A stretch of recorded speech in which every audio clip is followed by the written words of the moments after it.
Welcome to This Explainer. Okay, let's jump right into the fascinating and honestly, deeply misunderstood science of sleep. For decades, we've kind of treated sleep like a luxury, right? Just a highly negotiable part of our busy schedules. But as we're about to see, the science paints a vastly different picture of what happens when we close our eyes. Or, more importantly, what happens when we don't. I mean, a transatlantic whale with a square face?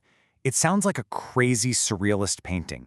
But believe it or not, this bizarre hallucination comes from a real, documented research paper detailing a pretty wild experiment from the 1930s. And, this is just the tip of the iceberg when it comes to our early misunderstandings of human biology. So, let's kick things off with Section 1, the 10-day sleep experiment. To really get how far the science has come, we've got to travel back to the 1930s and meet this guy, a 24-year-old known simply as Z. He actually approached scientists with a confident, albeit incredibly dangerous, hypothesis. He genuinely believed that sleep was nothing more than a bad habit. He figured if he just stayed awake for more than a week, using continuous tasks and relying on other people for constant stimulation, he'd eventually catch a second wind, break the habit forever, and literally never need to sleep again. The researchers were actually intrigued by his weird confidence, so they agreed to help him out. They whipped up a daily typing test to measure the physical and mental effects of his sleeplessness.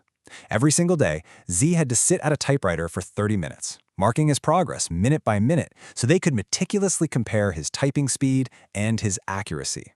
And this right here, this perfectly illustrates why those early researchers were just so hopelessly confused. If you just checked his basic vitals, Z seemed totally fine. Over the 10 days, his pulse was totally normal, his blood pressure was completely steady, the chemical composition of his urine was unchanged, and most baffling of all, his raw scores on daily intelligence tests barely even shifted. On paper, his basic biology seemed entirely unaffected by the lack of sleep. But, tracing his actual cognitive decline tells a completely different story. By day 4, his eyes were burning so badly he couldn't even focus on the letters to type. By day 10, he was super irritable, full-on hallucinating, like confusing his wooden desk for a drinking fountain, before bizarrely writing a poem and finally just crashing to sleep. So get this, despite the hallucinations, the massive loss of motor skills, the whole shebang, the researchers at the time absurdly concluded that sleep deprivation caused absolutely zero physical or mental harm. They completely missed the forest for the trees, focusing entirely on his pulse and blood pressure while just completely ignoring his crumbling sanity. Which brings us to Section 2, the real cost of sleeplessness. Thankfully, modern science completely shatters that dangerous illusion from the 30s. Fast forward through 50 years of much more rigorous research, and we're looking at a pretty terrifying reality.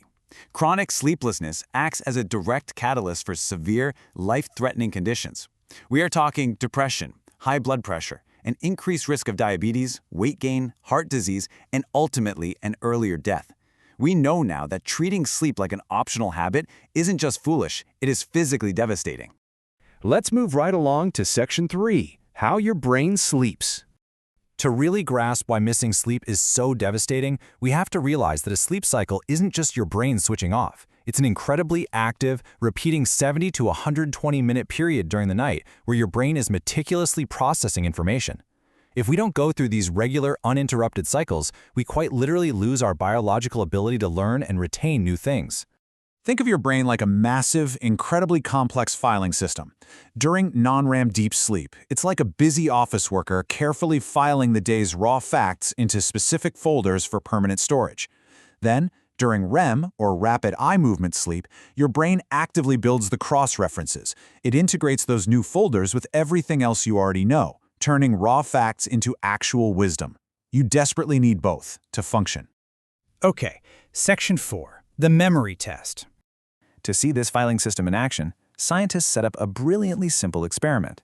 They had people memorize a mix of normal real words like cathedral and strangely similar made-up words like cathedra. They then split the participants into 2 distinct groups to test if sleep was the actual trigger for long-term recall of all this confusing new vocabulary. And the results were just night and day. The group that learned the words in the evening and then got a good night's sleep, they vastly outperformed the others, showing huge improvements in their morning recall test. But the group who learned in the morning and stayed awake all day showed absolutely zero measurable improvement by the evening. In fact, on some parts of the test, they actually got worse as the day dragged on. But wait, here is the ultimate plot twist. A week later, researchers brought that no-sleep group back in for another test. And guess what? They finally showed improved recall of those bizarre words. But, and this is absolutely crucial, that improvement only happened after they eventually had a chance to get some shut-eye. The memories were loaded into their brains on day one, but fully knitting them into their consciousness required the physical act of sleep. So, what's the magic number to keep this biological filing system running smoothly? Well, the science firmly dictates that 7 to 9 hours of sleep is the absolute minimum nightly requirement to form these short and long-term memories effectively. Anything less, and you're actively disrupting your brain's internal network. Which leads us to Section 5, the modern sleep epidemic. When you know how absolutely vital those 7 to 9 hours are, the way we operate today is, frankly, pretty terrifying. 50 years ago, only 3% of working Americans were scraping by on less than 6 hours a night. But today, that number has violently spiked to 30%. This massive leap over just a few decades shows that almost a third of us are walking around chronically, dangerously sleep-deprived. Now, you might think, hey, waking up 2 hours early gives me a jumpstart on the day. But science definitely says otherwise. By consistently shortchanging ourselves and cutting off those last 2 hours of the night, we are disproportionately skipping our most important REM time.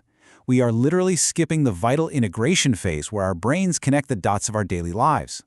And all of this builds up into some very real, very scary real-world consequences. Check this out. A well-rested person has a physical reaction time of about a quarter of a second. But after just a single 24-hour all-nighter, that reaction time nearly triples to 800 or 900 milliseconds. Whether you're driving a car, operating machinery, or just trying to type an email, your brain is seriously lagging behind reality. So here's the big question. Knowing that skipping sleep literally destroys your memory, drastically increases your risk of life-threatening diseases, and quite literally triples your physical reaction time, are you really still planning to pull that next all-nighter? The next time you feel completely overwhelmed, remember the science we covered in this explainer today. Do your brain a massive favor and just sleep on it.